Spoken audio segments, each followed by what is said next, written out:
సుదర్శన స్తోత్రం. ఓం అంబారీషుడు చక్రాన్ని చూచి విష్ణు భగవానునకు ప్రియమైన ఓ సుదర్శనమా, ఆగు ఆగు, నేను నీకు నమస్కరిస్తున్నాను. ఇతడు వేదం చదువుకున్నవాడు కనుక సంతోషంతో కాపాడు. ఇతనిని చంపుట న్యాయం కాదు. చంపటం తపదని నీవు అనుకున్నట్లయితే ఇతని ప్రాణాలు బదులు నా ప్రాణాలు ఇస్తాను. బ్రాహ్మణ వధ మనుము, కానిచో నాతో యుద్ధానికి రమ్ము.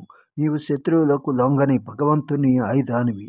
అయినా కూడా నీవు నాకు దైవమైనప్పటికీ నీతో యుద్ధం చేస్తాను. క్షత్రియుడు ఒక నీవేని యోచించకూడదని బ్రహ్మ నిందించెను. అయినా కూడా గొడవ ఎందుకని నేను నిన్ను అడుగుచున్నాను.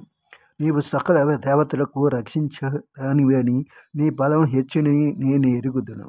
అయినప్పటికీ నా బాహుబలం నన్ను యుద్ధానికి పిలుస్తుంది.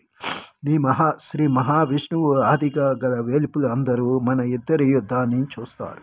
నేను నిన్ను క్రిందికి తోసిన వెంటనే మునీంద్రుని వదులుతావు.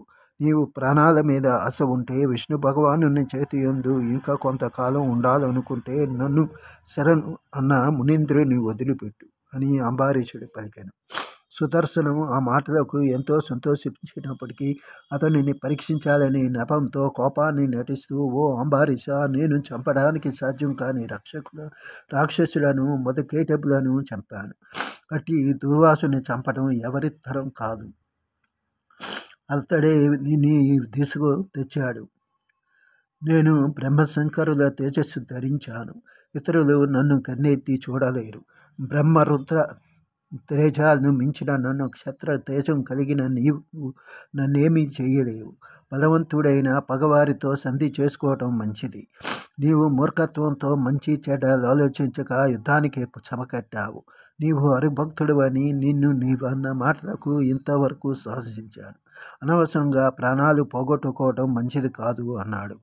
ఆ మాటలు విన్న అంబారీషుడు కోపంతో, ఓ సుదర్శనమా, నా దేవుని సమాధానమని ఇంతవరకు నిన్ను వేడుకున్నాను. లేకపోతే నా బాణాలతో ఎప్పుడో నిన్ను ముక్కలు ముక్కలు చేసి ఉండేవాడిని. క్షత్రియుల ధర్మం ఏమిటో తెలుసుకోకుండా మాట్లాడుతున్నావు. శరణన్న వారిని విడిచిపెట్టడం మా వంశంలో లేదు. బ్రాహ్మణుల మీద, గోవుల మీద, స్త్రీల మీద ఇంతవరకు నేను బాణము ప్రయోగించలేదు. నీవు నాకు దైవంతో సమానం. అందుచేత ఇంతవరకు సాహసించాను. నీవు దైవత్వాన్ని విడిచిపెట్టి క్షత్రియ ధర్మానికి సిద్ధపడ్డావు. బలబలాలు తెలుసుకుందాం, యుద్ధానికి రా అంటూ బాణం తీసి సుదర్శనం మీదకి వాడి అయిన బాణాలు వదిలాడు. అప్పుడు సుదర్శనం దేవరూపం ధరించి, రాజా, నన్ను కాపాడమని శ్రీమన్నారాయణుడు నన్ను పంపించాడు. నిన్ను కాపాడమని శ్రీమన్నారాయణుడు నన్ను పంపించాడు. నిన్ను శరణుజొచ్చిన ఆ మునిని విడిచిపెడుతున్నాను అంటూ కాళ్ళ మీద పడ్డాడు.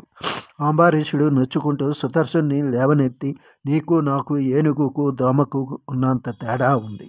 నీ చేతిలో మరణించడానికే యుద్ధానికి దిగాను. రాక్షస సంహారివి. నీ బలం నాకు తెలియకపోలేదు. విశ్వంక నీలో ఉంది. నమస్కారము, నన్ను కరుణించు అంటూ సాష్టాంగ నమస్కారం చేశాడు. అంబారీషుని సుదర్శనుడు లేవనెత్తి, నీకు మేలు కలుగుతుంది అంటూ దీవించి అదృశ్యమయ్యాను. అంబారీషుడు చేసిన ఈ సుదర్శన స్తోత్రం చాలా గొప్పది. దీనిని చదివినప్పటికీ విన్నప్పటికీ ఇహపర సుఖాలు ప్రాప్తిస్తాయి అని ఆత్రి మహర్షి వివరించారు. ఇది శ్రీ స్కంద పురాణ అంతర్గత కార్తీక మహాత్మ్యనందలి 28వ అధ్యాయం సంపూర్ణం.